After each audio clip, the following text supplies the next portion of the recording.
They were designed to be the best. They met enemies face to face, endured tragedies and enjoyed victories. They went down in history due to the bravery of their crews. They are the ships that deserve to be called naval legends.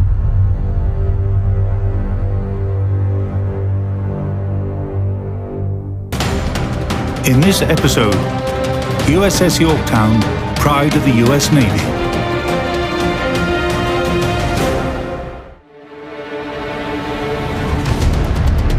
On December the 7th, 1941, Japan attacked US naval vessels moored at Pearl Harbor without declaration of war. The majority of the US fleet stationed there was sunk or disabled. The main strike was delivered by Japanese planes, brought to Hawaii by aircraft carriers. The attack signaled the United States' entry into World War II. The assault on Pearl Harbor showed that powerful armored battleships ceased to be the main naval force.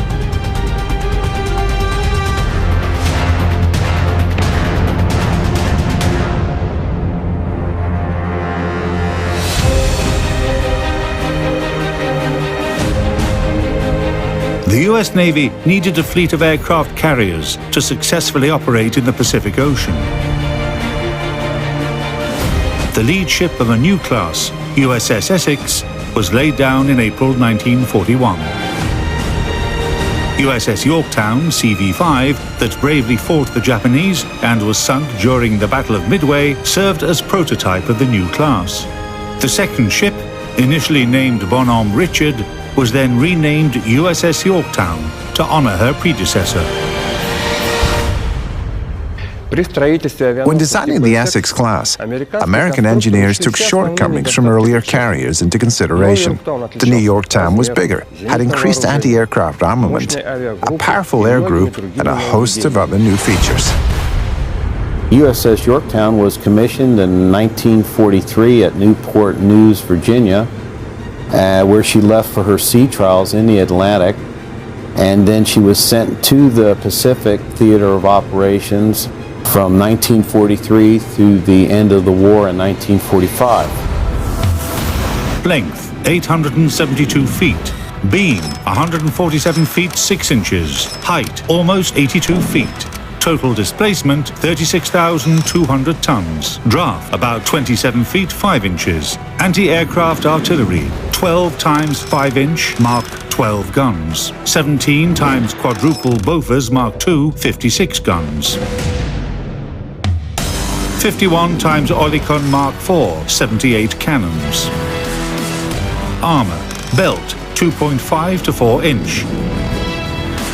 Pilot house roof 1.5 inch. Air group, up to 100 aircraft.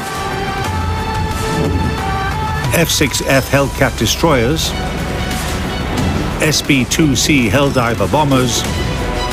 TBF Avenger torpedo bombers. Propulsion, 8 times boilers from Babcock and Wilcox. 4 times Westinghouse geared steam turbines. Power, 150,000 horsepower. Maximum speed, 32.7 knots. Range, 15,000 nautical miles at 15 knots.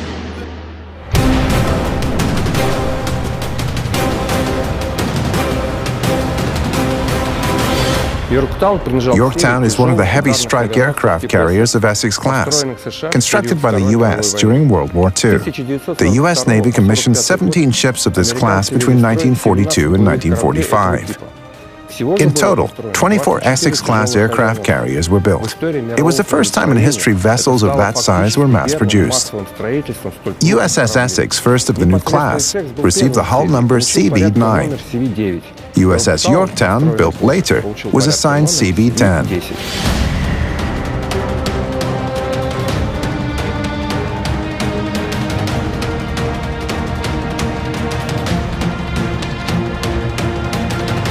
USS Yorktown was commissioned on the 15th of April, 1943. Captain Joseph Clark commanded the ship during her sea trials and first training air group flights.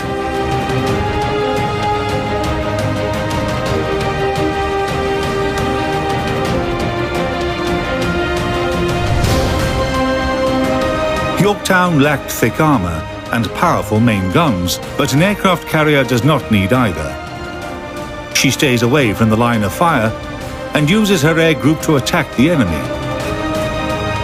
Yorktown launched her aircraft from 2 catapults on the flight deck. One was located port and the other starboard. The catapults were operated from below decks. These big tanks here stored all the hydraulic fluid that was needed to propel the piston. This thing would be pulled tight, and then the hydraulic fluid would be pumped into the cylinder, and which would push the bar all the way forward, and these cables would run backwards, and then it would propel the aircraft off the flight deck. Very intricate, very complicated, because you had cables that were running through the ship to get to the flight deck.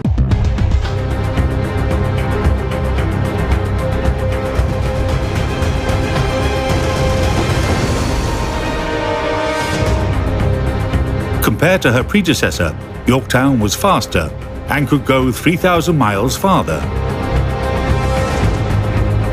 Another important advantage of Yorktown was the independent work of her 4 engine boiler rooms. She was the first aircraft carrier to have this feature. Each machine had boiler and turbine rooms. In the event of loss of 3 machines, the ship could still function properly with 1 remaining engine boiler room. This is the boiler right here. They used something called bunker oil. It was very, very thick, like pudding. They'd have to heat it before it went in to the boiler.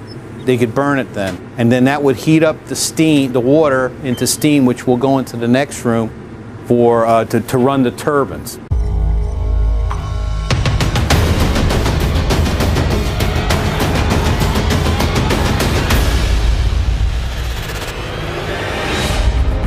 Crew quarters on Yorktown were situated very close to workshops, which could cause serious problems in the event the ship was hit.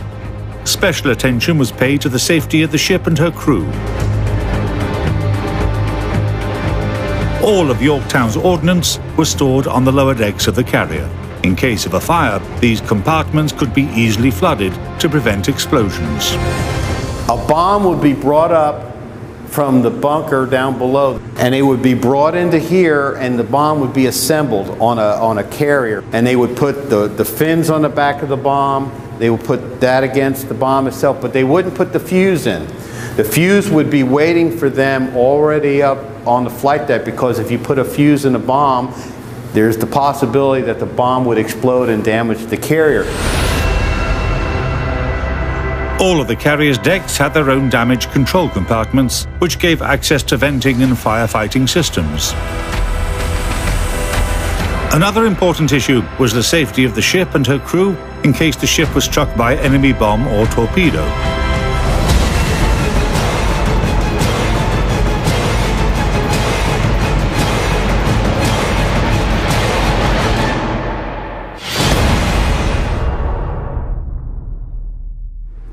Right here in 1944, a bomb actually went through here and then went down the side of the ship and exploded on the hull.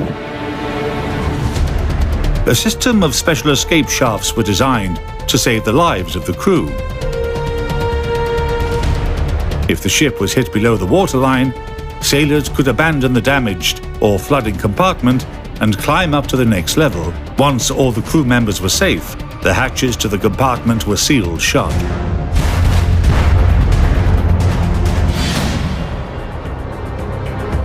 The pilot house had direct control of the ship. The control station gathered all the information about ship status, such as heading and speed. Yorktown also had several backup control rooms.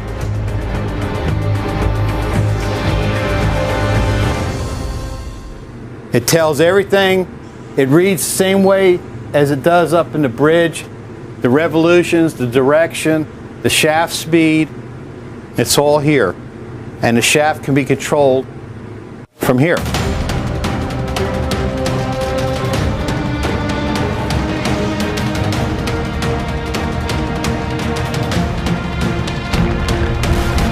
In the fall of 1943, the aircraft carrier took part in her first major operation near the Gilbert Islands, the Battle of Tarawa. Later, in the beginning of 1944, the ship supported the invasion of the Marshall Islands and attacked Japanese Air Force bases on Guam. USS Yorktown and other Essex-class aircraft carriers became the U.S. Navy's main weapon in the Pacific theater of operations during World War II. They participated in nearly every operation in the Pacific. These ships were considered so dangerous by the Japanese that they were frequently selected as targets by kamikaze pilots. Yorktown was lucky enough to avoid them.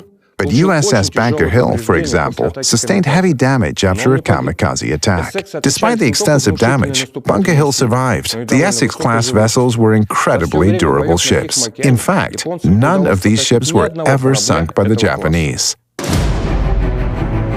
On April 1, 1945, the assault on the Okinawa island began.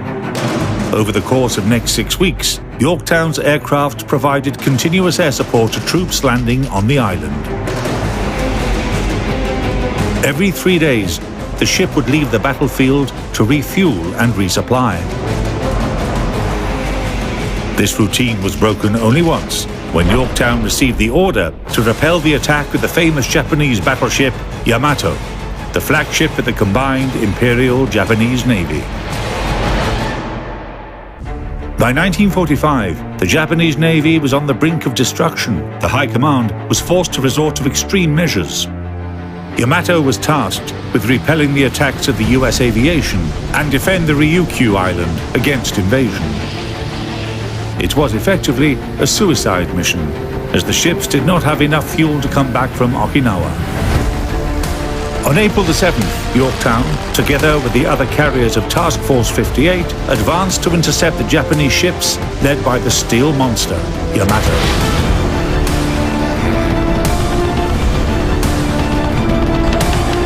After 2 waves of attacks of the US aircraft, Yamato seemed invincible. Yorktown participated in the final 2 attacks on the Japanese battleship. On her first wave, Yorktown's aircraft managed to destroy most of the Yamato's gun batteries and damage the engine room, and the battleship lost maneuvering control. After more than 20 direct torpedo and bomb hits, Yamato began to list. As her list increased, she capsized, and her ammunition stores detonated. A monstrous blast tore the ship apart. A smoke pillar rose up to 4 miles. Even crew members on Yorktown, some tens of miles away from the battle, could see the effects of the explosion.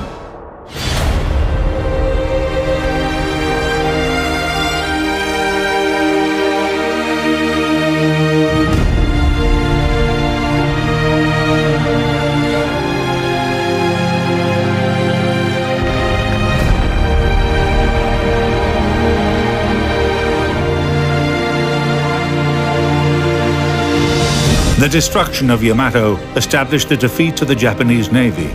Japan did not have large battleships anymore. The land of the rising sun was powerless to stop the US Navy in the Pacific. After sinking Yamato, Yorktown's air group participated in bombing of the Kure naval base and military targets near Tokyo. Yorktown received 11 battle stars for her service in the Pacific. She was decommissioned in the beginning of the 1947 and mothballed for 5 years. The ship then underwent several modernizations and was recommissioned in 1953.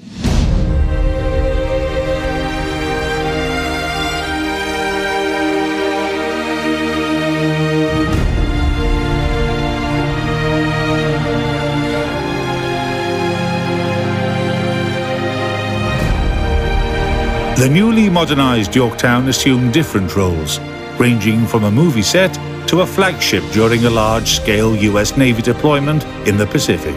In 1965, she participated in combat operations again, this time in South China Sea during the Vietnam War.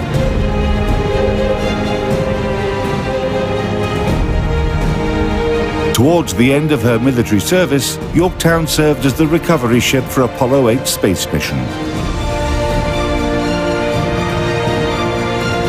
In 1970, Yorktown was decommissioned, and in 1975, she was formally opened as a museum in Charleston, South Carolina, where she remains to this day. The purpose of the Yorktown being here is to perpetuate the memories and sacrifices of those who served on these vessels and to make it more interactive than it has been in the past. And the young people will see more of the history and they will enjoy it more.